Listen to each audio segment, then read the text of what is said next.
Hello friends, welcome back to English Karkalam. This is Mageshwari. இன்னைக்கு நம்ம என்ன கத்துக்க போறோம் அப்படினா இங்க நான் என்ன எழுதி போட்டுருக்கேன்னு பாருங்க. Myself, yourself, ourselves இந்த மாதிரி இருக்கு இல்லையா? இதை எப்படி யூஸ் பண்ணலாம்? இதெல்லாம் எதுக்காக யூஸ் ஆகும் அப்படினா அதாவது for example நானே எழுதுனேன், நானே சமைச்சேன், அவளாவே கடைக்கு போனா இந்த மாதிரிலாம் நம்ம சொல்லுவோம் இல்லையா? இந்த இடத்துல நானே அல்லது நானாகவே அப்படின்னு சொல்கிறோம் இல்லையா? ஸோ அதே மாதிரி அவனே செஞ்சான், அவனாகவே செஞ்சான் அப்படின்னு நம்ம சொல்லுவோம் இல்லையா? ஸோ இந்த மாதிரி இடங்களில் நம்ம இந்த ரெஃப்ளெக்சிவ் ப்ரொனவுன்ஸை யூஸ் பண்ணலாம். சரிங்களா? இதுக்கு என்ன பேர் அப்படின்னா ரெஃப்ளெக்சிவ் ப்ரொனவுன் அப்படிங்கிறது தான். சரிங்களா? இப்போ இதை எப்படி யூஸ் பண்ணலாம் அப்படின்னா, இப்போ இந்த சப்ஜெக்ட் இருக்கு இல்லையா, இந்த சப்ஜெக்ட் வந்துச்சுன்னா இந்த ரெஃப்ளெக்சிவ் ப்ரொனவுன் வரும். அதாவது இதுக்கு மீனிங் என்ன அப்படின்னா மை செல்ஃப் அப்படின்னா நானே பண்ணினேன், நானாகவே. யுவர் செல்ஃப் நீயாகவே அல்லது நீங்களாகவே. யுவர் செல்ஃப் எதுக்கு வரும் அப்படின்னா நீயாகவே அப்படின்னு சொல்லுவோம் இல்லையா, நீயாவே செஞ்ச. யுவர் செல்ஃப்ஸ் அப்படின்னா ஃபார் எக்ஸாம்பிள் நீயாகவே அப்படின்னா ஒரே ஒரு ஆளை வந்து நம்ம குறிப்பிட்டு சொல்லுவோம் இல்லையா? இது ஒரு 2 பேர் 3 பேர் இருக்கிறாங்கன்னா அவங்களையும் நம்ம நீங்கள் அப்படின்னு தான் சொல்லுவோம், யூ அப்படின்னு தான் சொல்லுவோம் ப்ளூரலில் இல்லையா?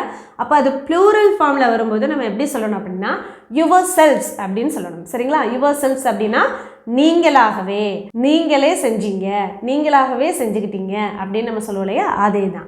அவர் செல்ஃப்ஸ் அப்படின்னா நாங்களாகவே, நாங்களே படித்தோம், நாங்களே ஹோம்ஒர்க் எழுதிக்கிட்டோம். ஸோ இந்த மாதிரி சொல்லுவோம் இல்லையா? இந்த இடங்கள்ல வரும். ஹீ வந்துச்சுன்னா ஹிம்செல்ஃப், ஹிம்செல்ஃப் அப்படின்னா அவனாகவே, அவனே. ஹர் செல்ஃப் எதுக்கு வரும் அப்படின்னா ஷீ அப்படிங்கிற சப்ஜெக்ட்டுக்கு வரும். சரிங்களா? ஷீனா என்னது? அவள். ஹர் செல்ஃப் அப்படின்னா அவளாகவே. இட், இட் அப்படின்னா அது அல்லது இதுன்னு சொல்லுவோம் இல்லையா? இட் செல்ஃப் அப்படின்னா அதுவாகவே. ஃபார் எக்ஸாம்பிள் கேட் அதுவாகவே ரோடை கிராஸ் பண்ணி போச்சு அப்படின்னு சொல்லுவோம் இல்லையா? அந்த இடத்துல அதுவாகவே அப்படிங்கிறதுக்கு என்ன யூஸ் பண்ணணும்? இட் செல்ஃப் யூஸ் பண்ணணும். தே அப்படின்னா அவர்கள் அல்லது அவைகள். ஸோ அதுக்கு என்ன வரும்? Them cells. தெம் செல்ஸ் அப்படின்னா அவங்களாகவே, அவங்களே போயிட்டாங்க அல்லது அவைகளாகவே அப்படிங்கிறது தான் வரும். ஸோ இதை வந்து எப்படி நம்ம சென்டென்ஸில் யூஸ் பண்ணலாம் அப்படிங்கிறத பார்க்கலாம். சரிங்களா? இப்போது நம்ம ரெஃப்ளெக்சிவ் ப்ரொனவுன் யூஸ் பண்ணுறதுக்கு முன்னாடி அதோட ஸ்ட்ரக்சர் என்ன அப்படிங்கிறத பார்த்துடலாம். ஃபஸ்ட்டு என்ன வரும் அப்படின்னா சப்ஜெக்ட் வரும். சரிங்களா? சப்ஜெக்ட்னா என்னென்ன நம்மளுக்கு தெரியும் இல்லையா? I, we, you, they, he, she, it, இது எல்லாமே தான் சப்ஜெக்டாக வரும் இல்லைங்களா? ஸோ இந்த சப்ஜெக்டுக்கு அடுத்து என்ன வரும் அப்படின்னா வேர்ப் வரும். வேர்ப் பொறுத்த வரைக்கும் அந்த டென்ஸ்க்கு ஏற்ற மாதிரி நம்ம எழுதணும். நெக்ஸ்ட் வந்து ஆப்ஜெக்ட். சரிங்களா? அண்ட் லாஸ்ட் என்னது வரும்? Reflexive pronoun. அதாவது மை செல்ஃப், யுவர் செல்ஃப் இந்த மாதிரி பார்த்தோம் இல்லையா? இது வரும். See the example here. She cooked herself. இதுக்கு அர்த்தம் என்ன? அவளாவே சமைச்சா. நம்ம சொல்லுவோம் இல்லையா, இன்னைக்கு அவளே சமைச்சா அப்படின்னு சொல்லுவோம். ஸோ இந்த இடத்துல அப்போ ஃபர்ஸ்ட் என்ன வருது? ஷீ அப்படிங்கிற சப்ஜெக்ட், அவள் அப்படிங்கிறதுக்கு ஷீ அப்படிங்கிற சப்ஜெக்ட். சரிங்களா? அப்போ இந்த இடத்துல ஷீ வந்துச்சுன்னா we have to write the reflexive pronoun for she, herself. Okay? she வந்தா herself தான் எழுதணும். So she cooked, அவள் சமைத்தாள், அதுவும் அவளாகவே சமைத்தாள். herself, she cooked herself. சரிங்களா? இப்போ இதுக்கு மீனிங் என்ன? she cooked அப்படின்னா அவள் சமைத்தாள் அப்படிங்கிறது தான் அர்த்தம். she cooked அப்படின்னா அவள் சமைத்தாள். she cooked herself அப்படின்னா அவளாவே சமைச்சா. அவரே வீட்டிற்கு வண்ணம் தீட்டினார். இதுக்கு என்ன மீனிங்? அவரே அவரோட வீட்டுக்கு பெயிண்ட் அடிச்சுக்கிட்டாரு. அவர் வீட்டுக்கு பெயிண்ட் அடித்தார் அப்படின்னா ஹி பெயிண்டட் த ஹவுஸ் அப்படின்னு நம்ம சொல்லுவோம் இல்லையா? ஹி பெயிண்டட் த ஹவுஸ் அப்படின்னா என்ன அர்த்தம்? ஸோ அந்த இடத்துல மேபி ஒரு ஹெல்ப்புக்கு ஆள் இருந்திருக்கலாம். ஸோ அவரோட வீட்டுக்கு வண்ணம் தீட்டிருக்கு, பட் அந்த இடத்துல அவர் தான் அந்த வேலையை செஞ்சாரா அப்படிங்கிறதுனா இல்லை. மேபி அந்த வேலையை வேறு ஒருத்தர் தான் செஞ்சுருப்பாங்க. பட் நம்ம சொல்கிறது எப்படி சொல்லுவோம்? அவர் வீட்டுக்கு பெயிண்ட் அடிச்சிட்டாரு அப்படின்னு தான் நம்ம சொல்லுவோம். அதே இது அவரோட வீட்டுக்கு அவரே வந்து பெயிண்ட் பண்ணார் அப்படின்னா அந்த இடத்துல தான் நம்ம ரெஃப்ளெக்சிவ் ப்ரொனவுன் அப்படிங்கிறத யூஸ் பண்ணணும். சரிங்களா? அப்போ தன்னோட வேலையை தானே செஞ்சோம் அப்படின்னா அந்த இடங்களில் நம்ம ரெஃப்ளெக்சிவ் ப்ரொனவுனை யூஸ் பண்ணலாம். சரிங்களா? அப்போ இந்த சென்டென்ஸில் ஃபஸ்ட்டு என்ன இருக்குது? அவரே வீட்டிற்கு வண்ணம் தீட்டினார் அப்படின்னு இருக்கு. அப்போது இந்த இடத்துல சப்ஜெக்ட் எது வரும் அப்படின்னா ஹீ வரும். சரிங்களா? இப்போ நெக்ஸ்ட்டு நம்ம ஃபைண்ட் அவுட் பண்ண வேண்டியது வேர்ப். வேர்ப் என்னது? வண்ணம் தீட்டுவது. ஸோ இந்த வேர்ப் வந்து இப்போ நம்ம என்ன டென்ஸில் இருக்குது அப்படிங்கிறத ஃபைண்ட் அவுட் பண்ணலாமா? வண்ணம் தீட்டினார் அப்படிங்கிறது பாஸ்ட் டென்ஸ் இல்லையா? முடிஞ்சு போச்சு. அப்போ நம்ம என்ன எழுதலாம் சொல்லுங்கள் பார்க்கலாம். he painted. பெயிண்டோட V2 ஃபார்ம் என்னதுங்க? painted. he painted. இதுக்கடுத்து நார்மலாக ஒரு சென்டென்ஸில் என்ன எழுதுவோம்? அந்த வேர்போட ரிலேட்டாக இருக்கக்கூடிய அந்த ஆப்ஜெக்டை எழுதணும். எதை பெயிண்ட் பண்ணாரு? வீட்டிற்கு, வீட்டை பெயிண்ட் பண்ணாரு. அப்போது he painted the house. he painted the house. எப்படி பெயிண்ட் பண்ணாரு? அவரே பெயிண்ட் பண்ணிக்கிட்டாரு. அப்போ அதுக்கு நம்ம எப்படி எழுதணும்? himself. Okay, that's all. அவரே அவருடைய வீட்டிற்கு வர்ணம் தீட்டினார். ஓகே, நெக்ஸ்ட் சென்டென்ஸ் பாருங்கள். அவரே தன்னை அறிமுகப்படுத்தி கொண்டார். இதுக்கு என்ன அர்த்தம்? அந்த இடத்துல யாருமே அவரை இன்ட்ரடியூஸ் பண்ணலை, அவரை இன்ட்ரடியூஸ் பண்ணிக்கிட்டாரு இல்லையா? ஸோ ஃபர்ஸ்ட் நம்ம என்ன எழுதணும்? சப்ஜெக்ட். So he. இதுக்கடுத்து மெயின் வேர்ப் என்னதுங்க? அறிமுகப்படுத்தி கொண்டார். இது ஒரு பாஸ்ட் டென்ஸ். ஓகே, அப்போ பாஸ்ட் டென்ஸில் அறிமுகப்படுத்துறதுக்கு எப்படி எழுதலாம்? எஸ், கரெக்டாக சொன்னீங்க, இன்ட்ரடியூஸ்ட். ஓகே, ஸோ இது ஒரு பாஸ்ட் டென்ஸுங்கிறதுனால நம்ம பாஸ்ட் ஃபார்ம் எழுதியிருக்கோம். சரிங்களா? ஹீ இன்ட்ரடியூஸ்ட், அறிமுகப்படுத்தி கொண்டார். அப்போ அதுக்கு எப்படி எழுதலாம்? அப்போ ஹீ வந்தால் ஹிம்செல்ஃப். அவர்களாகவே தேர்விற்கு தயாராகினர். இப்போ இந்த இடத்துல என்ன அர்த்தம்? குழந்தைங்க உட்காந்து படிச்சுட்ருக்காங்க. ஸோ அந்த இடத்துல யாருமே சொல்லிக் கொடுக்கல, அவங்களே உங்களுடைய எக்ஸாமுக்கு படிச்சுக்கிட்டாங்க. ஸோ இந்த இடத்துல நம்ம என்ன யூஸ் பண்ண போகிறோம்? Reflexive pronoun. இப்போ அவர்களாகவே அப்படிங்கிறதுனால அவர்கள் அப்படிங்கிறது தான் சப்ஜெக்ட். ஸோ தேக்கு அடுத்து வேர்ப் என்னது? தேர்விற்கு தயாராகினர். எக்ஸாமுக்கு படிக்கிறத நம்ம எப்படி சொல்லலாம் இங்கிலீஷில்? ப்ரிப்பேர்னு சொல்லுவோம் இல்லையா? அப்போ தயாராகினர், past tense. So we have to write prepared. they prepared. அவங்க தயாராகினாங்க. எதுக்காக தயாரானாங்க? தேர்விற்கு. அப்போது for the exam. அதுவும் அவங்களாகவே தயாரானாங்க இல்லையா? அப்போ அதை எப்படி எழுதலாம்? themselves. ஓகே, themselves யூஸ் பண்ணக்கூடாது, themselves அப்படிங்கிறது தான் நம்ம சொல்லணும். சரிங்களா? நாங்களே அறையை அலங்கரித்தோம், நாங்களே ரூமை டெக்கரேட் பண்ணிக்கிட்டோம் அப்படிங்கிறத இதோட அர்த்தம் இல்லையா? ஸோ ஃபஸ்ட்டு என்ன வரும்னு சொல்லுங்கள் பார்க்கலாம். தே. ஓகே, இப்போ இந்த இடத்துல அலங்கரித்தோம் அப்படிங்கிறது verb. ஸோ அதை எப்படி இங்கிலீஷில் சொல்லலாம்? டெக்கரேட் பண்ணுறதுன்னு சொல்லுவோம் இல்லையா? அப்போது அதோட பாஸ்ட் டென்ஸ் என்னதுங்க? டெக்கரேட்டட். ஓகே, இப்போ இந்த இடத்துல எது ஆப்ஜெக்ட், எதை வந்து டெக்கரேட் பண்ணாங்களோ அதுதான் ஆப்ஜெக்ட். அப்போது the room. They decorated the room. அவர்களாகவே அலங்கரித்தார்கள், அப்படி தானே? அப்போ அதுக்கு எப்படி சொல்லலாம்? themselves. themselves. இதே சென்டென்ஸை நாங்களே வீட்டை க்ளீன் பண்ணணும் அப்படின்னா எப்படி சொல்லலாம்? இதுக்கான ஆன்சரை என்ன செய்யுங்க? கமெண்ட் பாக்ஸில் சொல்லுங்கள். அண்ட் நம்ம ஒவ்வொரு சென்டென்ஸ் பார்க்கும்போது அதுக்கான ஆன்சர் தெரிஞ்சதுன்னா கமெண்ட் செக்ஷனில் 1 by 1 சொல்லிட்டே வாங்க. ஓகே, அவள் தனக்கென ஒரு புதிய ஆடையை வாங்கினாள். இப்போ இந்த இடத்துல இதோட அர்த்தம் என்ன? அவளே அவளுக்கு ஒரு புது ட்ரெஸ்ஸை வாங்கிக்கிட்டாலே தவிர வேற யாரும் அவளுக்கு வாங்கி தரலை இல்லையா? So here she is a subject. Okay, இப்போ இந்த இடத்துல வேர்ப் என்னது? வாங்கினாள் அப்படிங்கிறது வேர்ப். வாங்குறதுக்கு இங்கிலீஷில் எப்படி சொல்லுவோம்? பை சொல்லுவோம் இல்லையா? பை எப்படின்னா வாங்குறது. அப்போ பையோட பாஸ்ட் டென்ஸ் பாட். ஓகே, பாட். இப்போ நிறைய பேர் என்ன செய்கிறாங்க அப்படின்னா இந்த brought அண்ட் bought இது ரெண்டுக்கான மீனிங்கையும் கன்ஃபியூஸ் பண்ணுறாங்க. பட் இது ரெண்டையும் நம்ம வேறு வேறு டிஃப்ரெண்ட்டான மீனிங்கில் தான் யூஸ் பண்ணணும். ஆக்சுவலி brought அப்படிங்கிறது என்ன அப்படின்னா bring அப்படிங்கிறதோட பாஸ்ட் டென்ஸ். பட் bought அப்படிங்கிறது பையோட பாஸ்ட் டென்ஸ். ஓகே, இப்போ இதோட டிஃப்ரெண்ட் என்ன? பை அப்படிங்கிறது காசு கொடுத்து நம்ம ஒரு பொருள் விலைக்கு வாங்குவோம் இல்லையா? அதை தான் நம்ம பை அப்படின்னு சொல்லுவோம். பட் bring அப்படிங்கிறது என்ன? கொண்டு வா அப்படிங்கிறது தான் bring. அப்போ bringோட பாஸ்ட் டென்ஸ் brought. ஓகே, அப்போ பையோட பாஸ்ட் டென்ஸ் என்னது?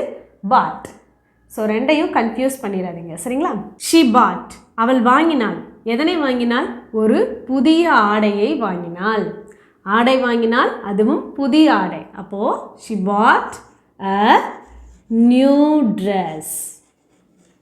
யாருக்காக வாங்கினா? தனக்கென வாங்கினாள், அவளுக்கு அவளே வாங்கிக்கிட்டா அப்படிங்கிறது அதோட மீனிங். சரிங்களா? அப்போ ஷீ வந்ததுனால நம்ம என்ன ரிஃப்ளெக்சிவ் ப்ரொனவுன் யூஸ் பண்ணலாம்? ஹர் செல்ஃப் யூஸ் பண்ணணும். இந்த இடத்துல நம்ம என்ன செஞ்சிடக்கூடாது, விஇஎஸ் போட்டுறக்கூடாது. சரிங்களா? இந்த விஇஎஸ் எப்போ யூஸ் பண்ணுவோம், எஃப் எடுத்துகிட்டு ப்ளூரல் ஃபார்மில் தான் யூஸ் பண்ணுவோம். சரிங்களா?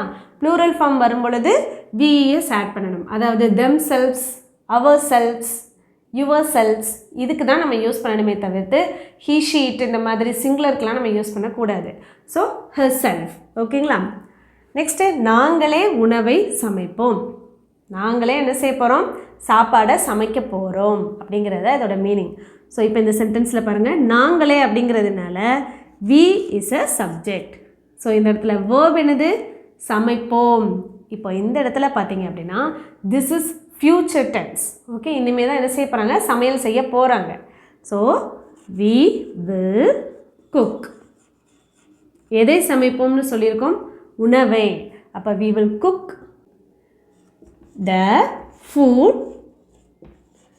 யார், அவங்களே சமைச்சுப்பாங்க இல்லையா? அப்போது வி வந்துச்சுன்னா என்ன யூஸ் பண்ணணும், அவர் செல்ஸ், அவர் செல்ஸ். இப்போ நான் உங்களுக்கு ஒரு சின்ன ஹோம்ஒர்க் கொடுக்குறேன். நாங்களாவே பஸ்ஸில் போய்ப்போம் அப்படின்னா எப்படி சொல்லுவீங்க? இதுக்கான ஆன்சரை கமெண்ட் பாக்ஸில் சொல்லுங்கள். ஓகே, அவர்களே பிரச்சனையை தீர்த்து கொண்டனர். அவங்களே அவங்களோட பிரச்சனையை தீர்த்துக்கிட்டாங்க.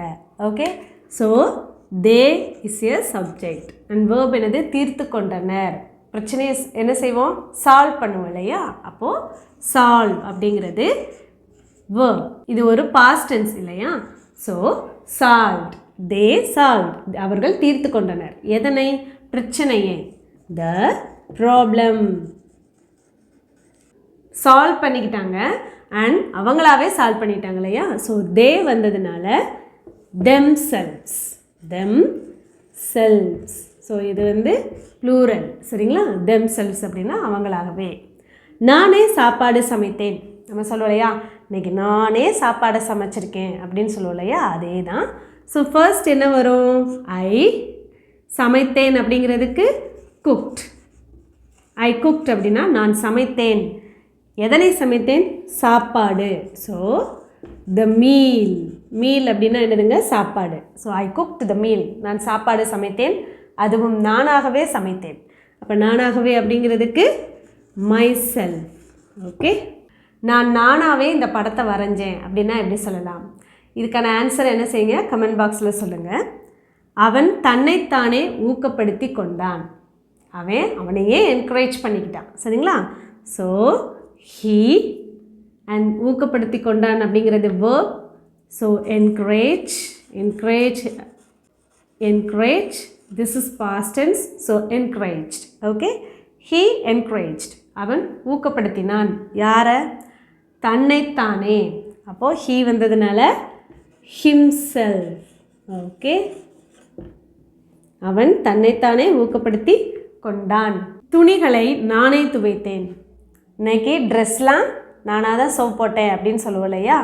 ஸோ ஃபர்ஸ்ட் ஐ, துவைத்தேன் அப்படிங்கிறதுக்கு வாஷ். வாஷோட past tense washed. I washed. எதை துவைத்தேன்னு போட்டிருக்கோம், துணிகளை.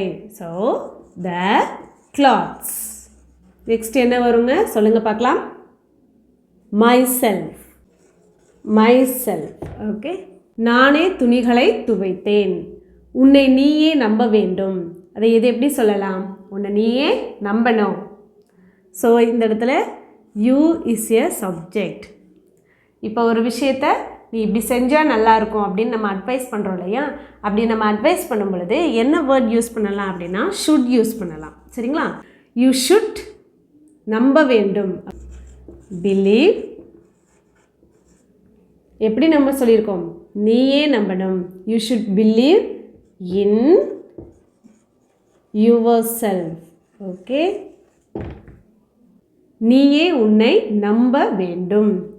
உன்னை பற்றி நீயே பெருமைப்பட வேண்டும். நீயே உன்னை நினச்சி பெருமைப்படணும். எதுக்காக எப்படி ஃபீல் பண்ணிகிட்ருக்க அப்படின்னு நம்ம கேட்போம் இல்லையா? ஸோ ஃபர்ஸ்ட் என்ன எழுதலாம், யூ. இப்போ நம்ம மறுபடியும் என்ன செய்கிறோம், ஒரு அட்வைஸ் ஆர் சஜஷன் சொல்கிறோம். ஸோ அதனால் ஷுட் யூஸ் பண்ணணும். சரிங்களா?